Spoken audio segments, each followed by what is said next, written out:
as far as you know. Is it limited only to the firing of James Comey? Because my understanding would be that that's not the only element of obstruction of justice on the table. Well, the memo that was submitted to Bob Mueller was involved just the firing of James Comey, and why that was, in their belief, that wasn't obstruction of justice. They're making the case that the president has this constitutional authority to, as head of the executive branch, to staff the executive branch any way he wants. They buttress that with citing case law and making the argument essentially that a president can do this and that there's really nothing to inhibit it, and therefore that the obstruction of justice charge is really invalid. But it went on in his second memo to try to discredit Comey, saying he's really not a reliable witness, nobody that they can count on. So it's very clear that obstruction of justice was on the minds of President Trump's lawyers that were interested in doing away or at least scuttling this part of the investigation. Well, I'm interested in that second piece, the part about trying to essentially discredit James Comey. Of course, you had that memo that was used as the pretext to fire him.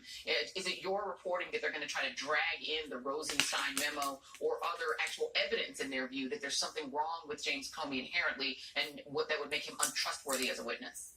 Yes, it does sound like they're arguing that Comey really isn't that believable, isn't that credible. They're saying that he does exaggerate. They're saying that he has leaked materials to the press, something that he shouldn't have done. So it's clear that they're trying to say or make the case that basing an obstruction charge on the testimony of James Comey would be a foolish thing to do and nothing that would really stand up.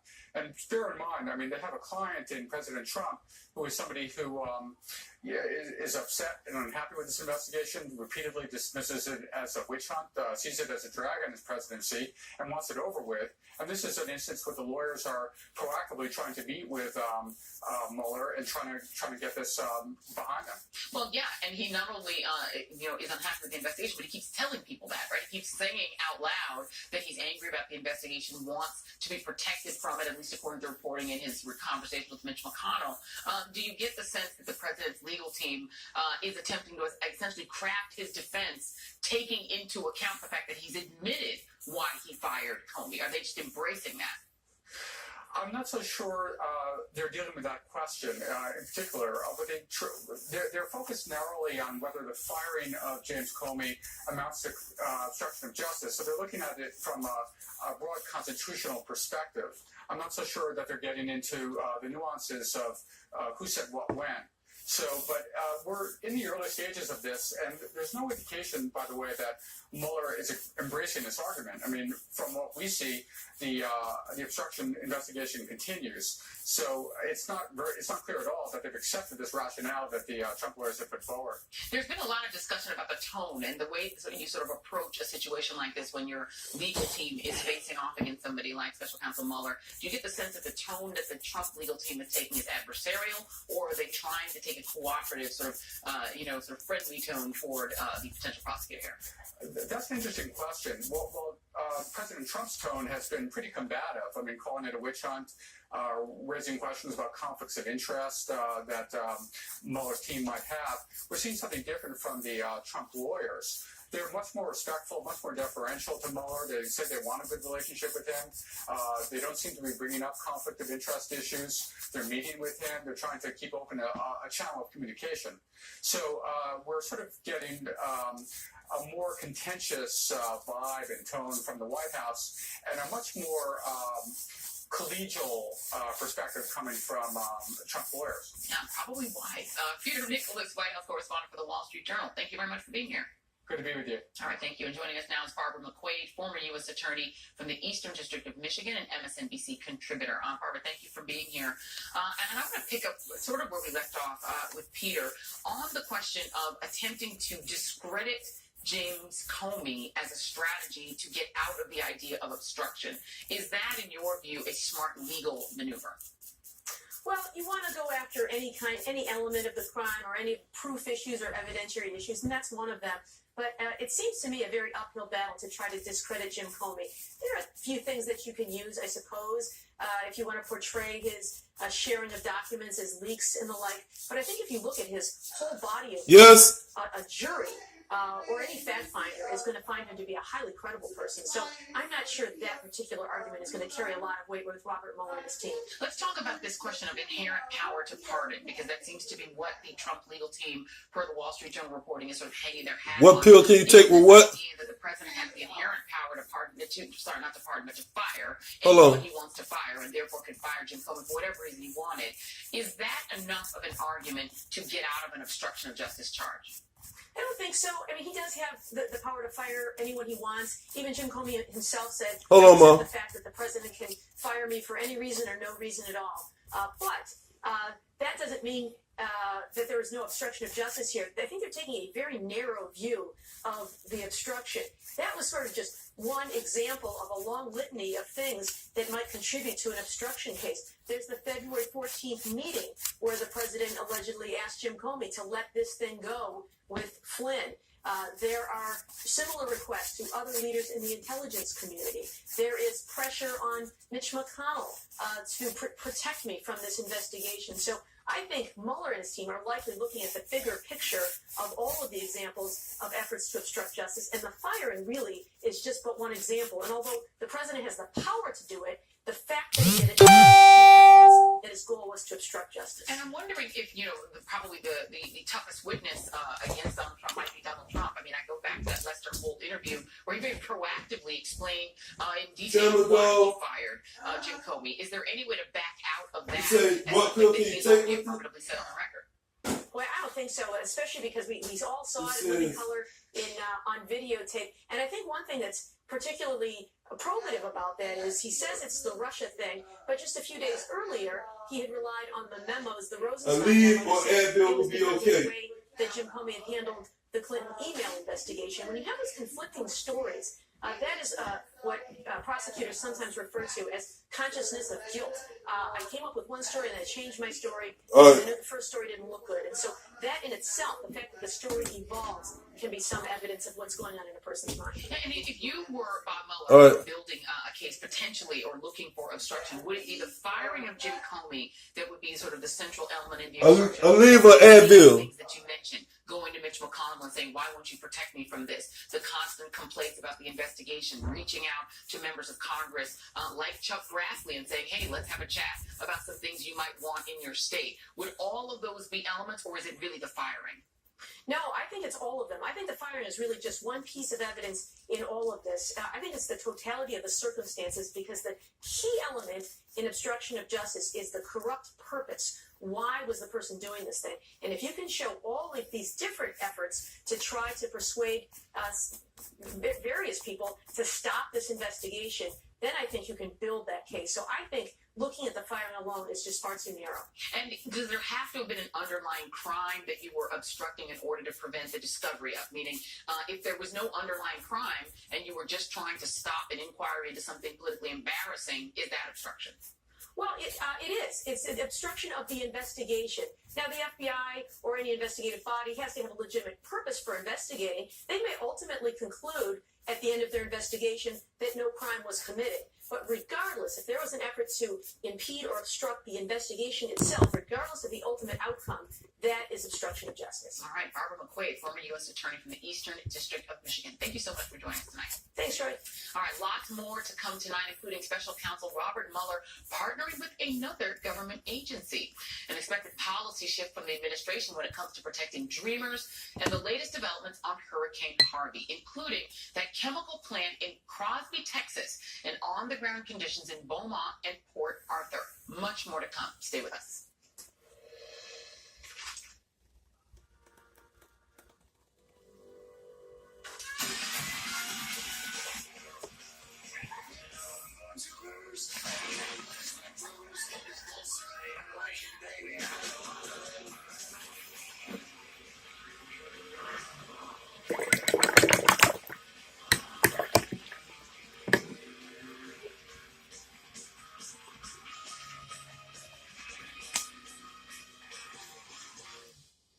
New glasses. So why not have them delivered to your doorstep? At GlassesUSA.com, you can choose from thousands of styles, see how the frames look on your face, and get your new pair online, starting at $48.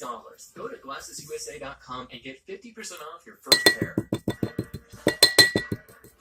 If you have moderate to severe ulcerative colitis or Crohn's, and your symptoms have left you with the same view, it may be time for a different perspective. If other treatments haven't worked well enough, ask your doctor about Entyvio, the only biologic developed and approved just for UC and Crohn's. Entyvio works by focusing right in the GI tract to help control damaging inflammation and is clinically proven to begin helping many patients achieve both symptom relief as well as remission. Infusion and serious allergic reactions can happen during or after treatment. Entyvio may increase risk of infection, which can be serious. While not reported with Entyvio, PML, a rare serious brain infection caused by a virus, may be possible. Tell your doctor if you have an infection, experience frequent infections, or have flu-like symptoms or sores. Liver problems can occur with Entyvio. If your UC or Crohn's medication isn't working for you, ask your gastroenterologist about Entyvio. Entyvio, relief and remission within reach. Let's dance, Grandma. You don't let anything keep you sidelined. That's why you drink Ensure with 9 grams of protein and 26 vitamins and minerals for the strength and energy to get back to doing what you love. Ensure, always be you. Camera, strap the pose. Your eyes work as hard as you do, but do they need help making more of their own tears? If you have chronic dry eye caused by reduced tear production due to inflammation, Restasis Multidose can help. With continued use twice a day, every day, 1 drop at a time. Restasis Multidose helps increase your eye's natural ability to produce tears, which may be reduced by inflammation due to chronic dry eye. Restasis Multidose did not increase tear production in patients using anti-inflammatory eye drops or tear duct plugs. To help avoid eye injury and contamination, do not touch the bottle tip to your eye or other surfaces. Wait 15 minutes after use before inserting contact lenses. The most common side effect is a temporary burning sensation. Your eyes, your tears. Ask your eye doctor about Restasis Multidose. We received an emergency call. There had been a shooting. 2 counts of murder have been filed against Lyle and Eric Menendez.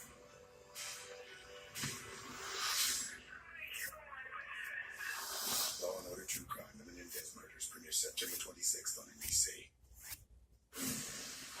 So we've reached a point in this Trump-Russia investigation when we're beginning to see the contours of a strategy in the Office of Special Counsel Bob Mueller. In a story posted late this evening, for example, the Daily Beast now reports that Mueller has enlisted the IRS in his investigation. Citing sources familiar with the Mueller probe, the Daily Beast reports that the Criminal Investigations Unit of the IRS is helping the special counsel. That's the part of the IRS that deals with financial crimes like tax evasion and money laundering. Enlisting the IRS, of course, also gives the Mueller investigation access to the president's tax returns, the thing he's fought since the campaign to keep from becoming public. NBC News has not confirmed the Daily Beast story yet, but it makes sense that Bob Mueller would be asking questions about the finances of the various players in and around the Trump White House and campaign.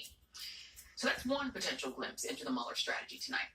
On the other side, as we've been talking about, is the reporting today from the Wall Street Journal about the way lawyers for the president have been fighting the investigation. They've been telling the special counsel that the president can fire anyone he wants, so therefore he cannot have committed obstruction of justice when he fired FBI Director James Comey. On top of that, they're reportedly arguing that Comey would make a terrible witness. And joining us now is former federal prosecutor and MSNBC legal analyst Paul Butler. Paul, it's always great to talk to you. It's great to be here, Joy. So let's start with part one, bringing the IRS, the Office of Criminal Investigations, into the case. What does that say to you as a former prosecutor? So, Joy, Special Counsel Mueller is putting together a Justice League team of superhero investigators and prosecutors. Yesterday, we learned about the New York Attorney General Schneiderman, and today we're learning that the elite unit of the tax division is coming in to look at everybody's tax records. So these are the big dogs of white-collar prosecutions. They not only know how to follow the money, they know how to make a case and explain it to a jury in a way that makes it want to convict. So I always say we're a long way from charges being brought, but if there's a criminal case, if you're a defendant, the last people you want going against you is CI. the Criminal Investigations Unit of the Tax Division. So let's talk about the president's pardon power and sort of how broad his powers would be to protect potential witnesses against himself from prosecution, including for crimes that have sort of in the IRS jurisdiction, things like money laundering, things like tax evasion. Could Donald Trump potentially just pardon anyone who may be being looked at by the criminal division of the IRS and get them out of contention to be witnesses against him? He absolutely has that power. Now, typically, a president wouldn't pardon someone who is implicated in an investigation against the president himself, but we know from Trump's pardon of Sheriff Arpaio that he doesn't follow these institutional norms of the Justice Department. So if good government doesn't stop him from pardoning someone or, fidelity to the Constitution, he might very well pardon someone to try to save his own self. But I'm not sure that that would be a wise strategy, because he only has the power to pardon for federal crimes, so there could still be the threat of a state prosecution. That may be why, again, New York Attorney General Schneiderman was brought in to kind of weigh that threat over Paul Manafort. Maybe the pardon of the sheriff was attempt to send a signal to other people in the investigation, be faithful, give me that loyalty pledge, and I have your back. But the appointment of Schneiderman, or the collaborating with Schneiderman, suggests that that's not going to be a winning strategy for the Trump team. And so does it become then relevant that the things that we're talking about, particularly the people who seem to need money at some point during the last several years when this became important, people like Paul Manafort, maybe Jared Kushner, is the fact that these things took place in New York, that the meetings were in Trump Tower, that the meetings with these Russian bank folks were in New York City, does that then become relevant to the investigation? Yeah, absolutely. At this very high level, every issue is litigated to the end, and jurisdiction is always key.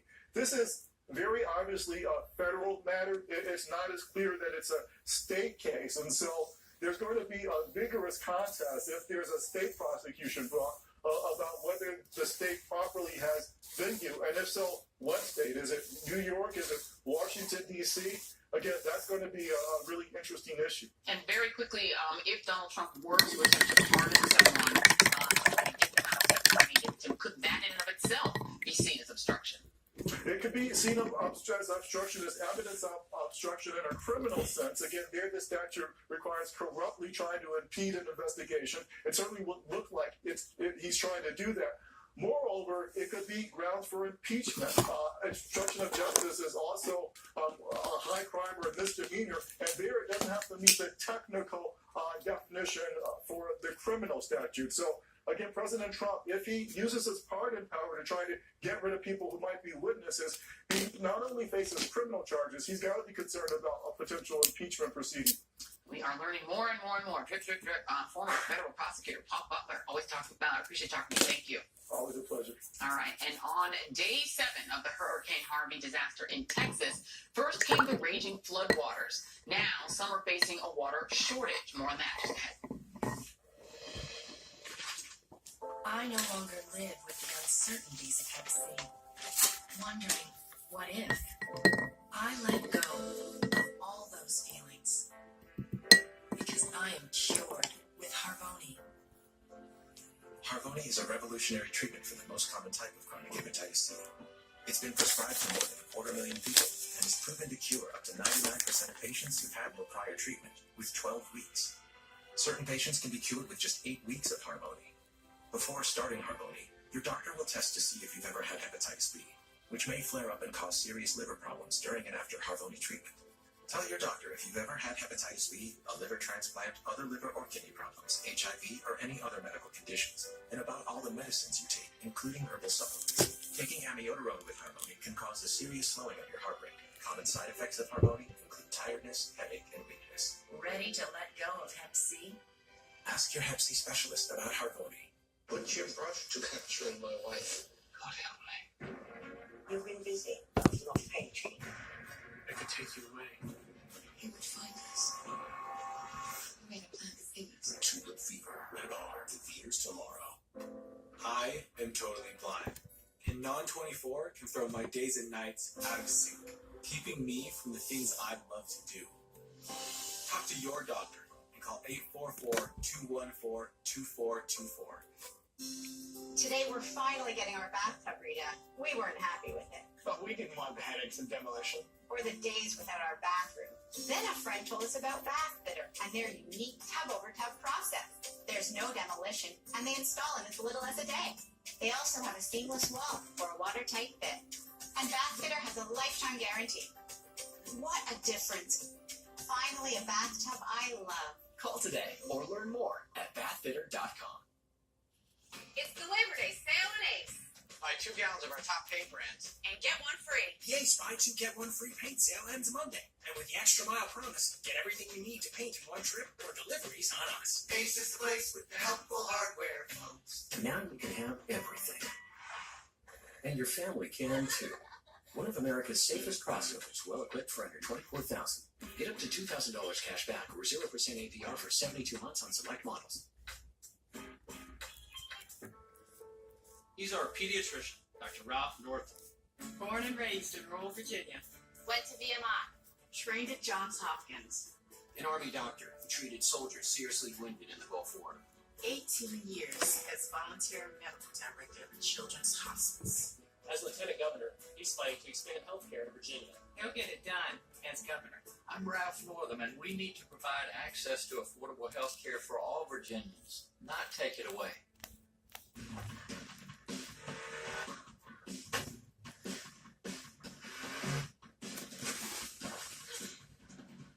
Any last words?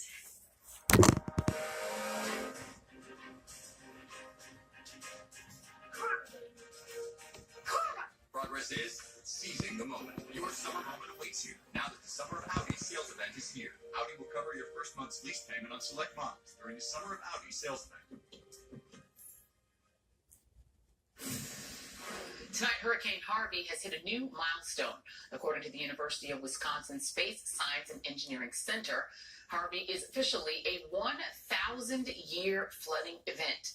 The flood zone is now the size of New Jersey.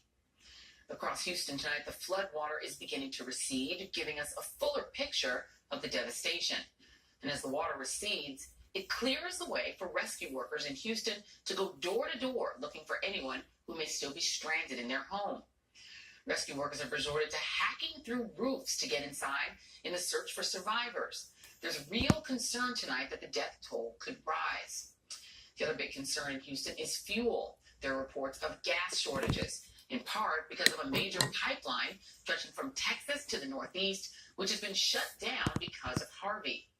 Today, a local police department advised residents that there is no gas available and recommended that, quote, citizens stay home and do not waste gas.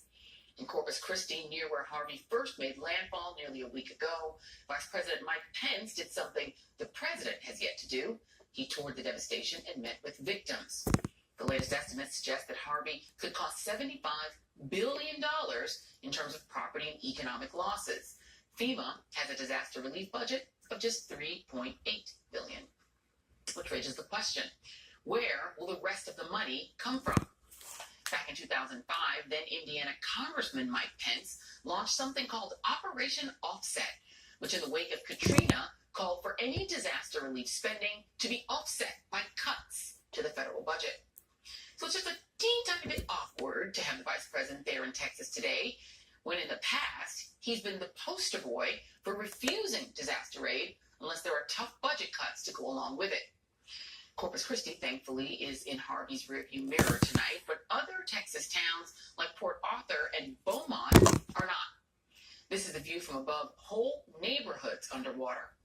Port Arthur, 90 miles east of Houston, was virtually cut off. Major roads swamped.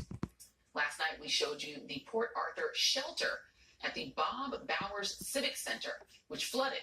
It went underwater in 20 minutes flat. Tonight officials said the water is beginning to recede. Nearby in Beaumont, Texas, meanwhile, the urgent need tonight is for running water after both of the city's main water pumps were knocked out by the flooding. That means no running water for the 118,000 residents of Beaumont, Texas. It's triggered a run on local stores, people looking for bottled water. FEMA officials say the military is working to get fresh water into Beaumont in the hope of avoiding a major public health crisis. When the water pumps went down, it forced the Beaumont Baptist Hospital to close. Nearly 300 patients have now been transferred. And tonight, Beaumont officials say that there is no way to know how long the situation will last. We'll be staying on this story as the situation develops.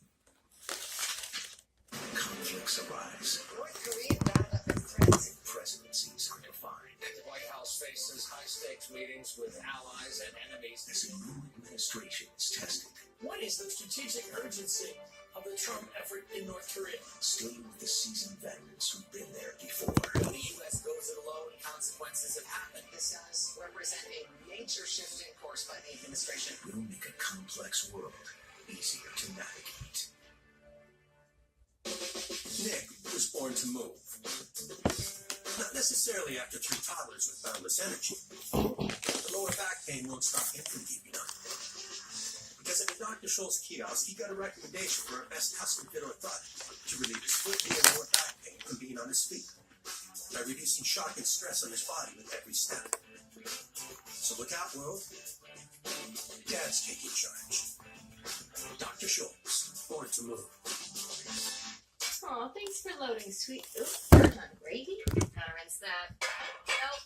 No way. Nada. Really? Dish issues? Throw it all in. New Cascade Platinum powers through even burnt on gravy. Nice. Cascade. My job? Create a workplace that provides great experiences and builds value. That takes an accomplished HR team with the latest skills and know-how. And nothing spells that more clearly than SHRM CP and SHRM SCP. SHRM's competency-based certifications say HR professionals are ready to build business success and shape the changing world of work. I'm confident when I know an HR professional is SHRM certified. Accredited SHRM certifications are the key to great HR. And great HR makes great organizations. The day after chemo might mean a trip back to the doctor's office, just for a shot. But why go back there when you can stay home with Neulasta Onpro? Strong chemo can put you at risk of serious infection, which could lead to hospitalizations. In a key study, Neulasta reduced the risk of infection from 17% to 1%, a 94% decrease.